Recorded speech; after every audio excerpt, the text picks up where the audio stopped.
ತಾಳಿ ಕಟ್ಟುವ ವೇಳೆ ವಧು ನನಗೆ ಮದುವೆ ಬೇಡ ಎಂಬ ಹಠ ಹಿಡಿದಿದ್ದರಿಂದ ಮದುವೆ ಮುರಿದ ಬಿದ್ದ ಪ್ರಸಂಗ ಹಾಸನದ ಆದಿಚುಂಚನಗಿರಿ ಕಲ್ಯಾಣ ಮಂಟಪದಲ್ಲಿ ಶುಕ್ರವಾರ ನಡೆದಿದೆ.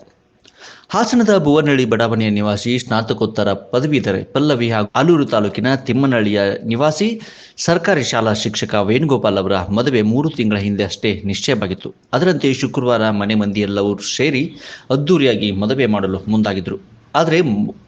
ಆದರೆ ಮಂಟಪದಲ್ಲಿ ವರ ತಾಳಿ ಕಟ್ಟಬೇಕು ಎನ್ನುವಷ್ಟರಲ್ಲಿ ವಧು ನನಗೆ ಮದುವೆ ಬೇಡ ಎಂದು ನಿರಾಕರಿಸಿದ್ದಾಳೆ. ಇದರಿಂದ ಅಚ್ಚರಿಗೊಂಡಂತ ಮನೆ ಮಂದಿಯೆಲ್ಲ ಪಲ್ಲವಿಗೆ ಸಾಕಷ್ಟು ತಿಳಿಯನ್ನ ಹೇಳಿದ್ರೂ ಕೂಡ ನಾನು ಈತನಿಂದ ತಾಳಿ ಕಟ್ಟಿಸಿಕೊಳ್ಳಲ್ಲ ಅಂತ ಹಠ ಹಿಡಿದಿದ್ದಾಳೆ. ಇನ್ನು ಪಲ್ಲವಿ ಕೆಲವು ವರ್ಷಗಳ ಹಿಂದೆ ಹಾಸನ ತಾಲೂಕಿನ ಗೋರೂರು ಸಮೀಪದ ಬನವಾಸೆ ಗ್ರಾಮದ ಯುವಕನನ್ನ ಪ್ರೀತಿ ಮಾಡ್ತಾ ಇದ್ಲು.